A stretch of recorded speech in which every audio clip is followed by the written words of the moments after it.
안녕하세요. 오늘은 번아웃 때문에 삶의 활력을 완전히 잃어버렸을 때 기도라는 걸 통해서 어떻게 이걸 다시 세울 수 있는지 그 방법에 대한 이야기를 한번 나눠보려고 합니다. 여러분 혹시 이런 경험 있으세요? 예전에는 진짜 뭐든 할 수 있을 것 같았는데 어느 순간 에너지가 그냥 완전히 방전돼서 다시 일어설 힘조차 없는 것 같은 그런 느낌? 그런 순간 말이에요. 오늘 살펴볼 내용에서는요, 이 느낌을 아주 기가 막히게 묘사하는데 마치 팽팽하게 당겨져 있던 줄이 탁 하고 풀려버린 것 같다고 말해요. 모든 긴장감을 잃어버린 상태.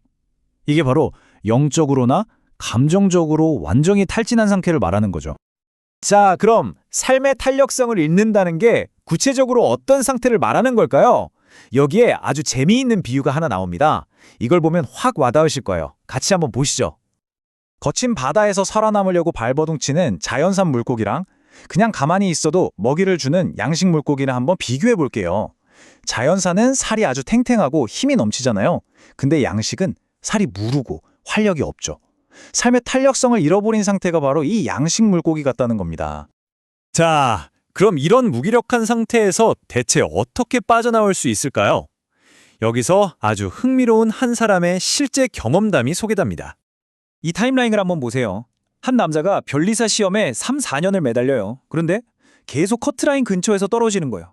나중에는 아예 모든 인간관계를 끊고 공부에만 매달리다가 결국 몸과 마음이 완전히 다 타버리는 그런 번아웃을 겪게 됩니다. 바로 그 순간 이 사람이 결정적인 깨달음을 얻게 됩니다. 아니, 내 인생에서 이렇게 중요한 결정을 하면서 왜 나는 이걸 기도로 시작하지 않았지? 왜 신과 상의 한 번을 안 했을까? 바로 이 생각이었어요. 모든 걸 그냥 자기 힘으로만 하려고 했던 거죠.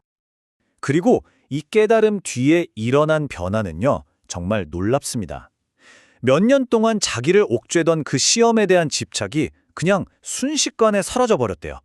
심지어 그를 괴롭히던 만성 위장병까지 씻은 듯이 나았다고 합니다.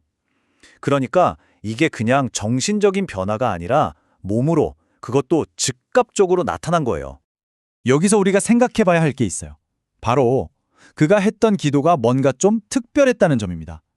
왜냐면 모든 기도가 다 이런 결과를 가져오는 건 아니거든요. 자, 그럼 뭐가 달랐을까요?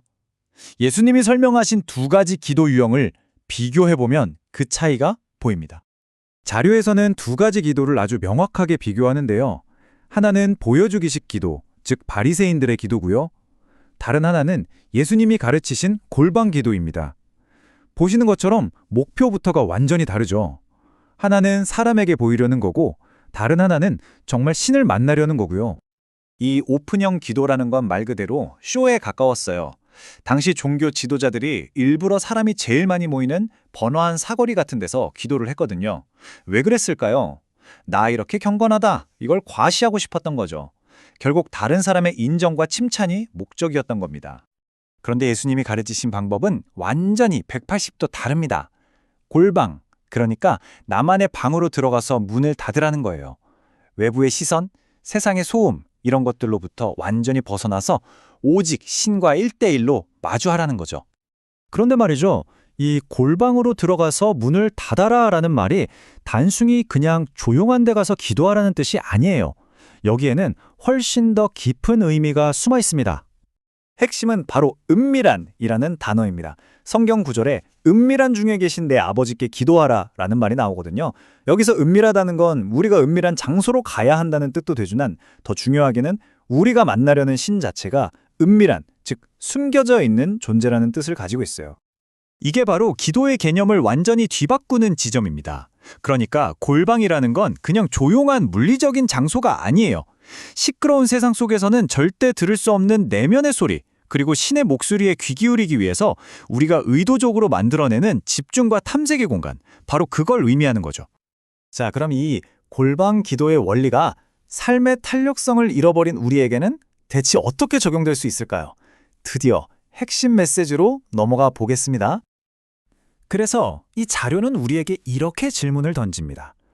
여러분과 신을 연결하는 그 기도의 줄, 혹시 팽팽하게 잘 당겨져 있나요? 아니면 맨 처음에 말했던 그 느슨한 줄처럼 힘없이 축 늘어져 있지는 않으신가요? 한번 생각해 보세요. 정말 모든 게 다 무너져서 무언가를 읽을 힘도, 들을 힘도, 심지어 몸 하나 움직일 힘도 없을 때, 바로 그때조차 우리가 붙들 수 있는 마지막 한 가지가 뭘까요? 바로 기도라는 겁니다. 어떤 폭풍우 속에서도 우리를 붙잡아주는 가장 마지막 닷과 같은 거죠. 그래서 결론은 아주 명확해요. 만약 내 삶이 무기력하고 방향을 잃었다는 생각이 든다면 다른 걸 보기 전에 가장 먼저 이것부터 점검해야 합니다. 혹시 내 기도의 줄이 풀려버린 건 아닐까? 그리고 만약 그렇다면 다른 어떤 것보다도 먼저 그 줄부터 다시 단단하게 묶어야 한다는 겁니다. 자, 오늘 이야기가 우리에게 던지는 마지막 질문은 바로 이것입니다. 당신 없이는 정말 살 수 없는, 그래서 마지막 순간까지 꼭 붙들어야 하는 단 한 가지가 있다면 그건 무엇인가요? 이 이야기는 그 답이 어떤 물질적인 게 아니라 우리 내면의 힘과 탄력성을 회복시켜주는 바로 그 꾸준한 실천에 있다고 말해주고 있습니다.